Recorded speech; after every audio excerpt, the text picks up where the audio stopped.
अगर आपके बच्चे सरकारी स्कूल में पढ़ते हैं तो ये वीडियो आपके रोंगटे खड़े कर देगा। पिछले 10 सालों में देश के 90,000 सरकारी स्कूल बंद हो चुके हैं, जिसमें अकेले उत्तर प्रदेश के 25,000 और मध्य प्रदेश के 24,000 स्कूल शामिल हैं। पढ़ेगा इंडिया तो बढ़ेगा इंडिया का नारा देने वाली सरकार से जरा कोई पूछे कि जब स्कूल ही बंद हो जाएंगे तो गरीब का बच्चा कहाँ पढ़ेगा। बात सिर्फ स्कूल बंद होने तक ही नहीं है, जो स्कूल खुले हुए भी हैं उनकी हालत देखकर भी शर्म आ जाएगी।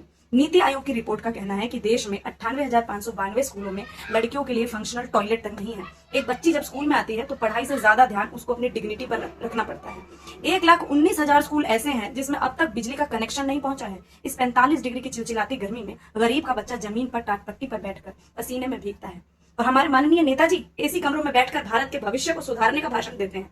शिक्षा व्यवस्था का सबसे बड़ा मजाक अगर आपको देखना है तो उन देश के 1,04,125 स्कूलों के बारे में सोचिए जहां पर सिर्फ और सिर्फ एक टीचर मौजूद है।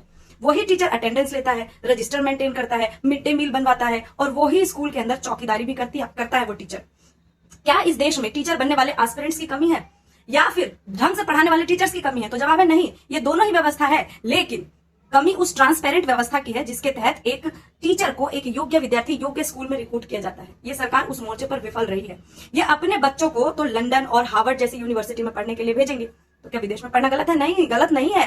पर सवाल ये है कि जब ये अपने बच्चों को वर्ल्ड क्लास एजुकेशन दे सकते हैं तो इस देश के आम नागरिक के बच्चों को क्या एक बेसिक पंखा, एक टॉयलेट, एक ढंग का टीचर, ये बहुत बड़ी डिमांड्स है।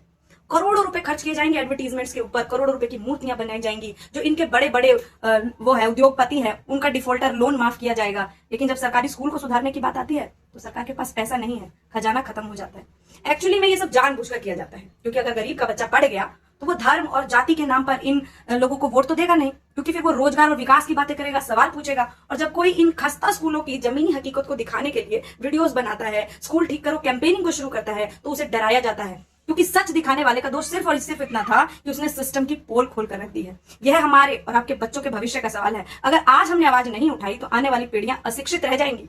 इस वीडियो को इतना ज्यादा शेयर करें कि उन नेताओं के कान तक पहुंच सके जो शिक्षा के बजट पर कुंडली मार करके बैठे हुए हैं। जय हिंद।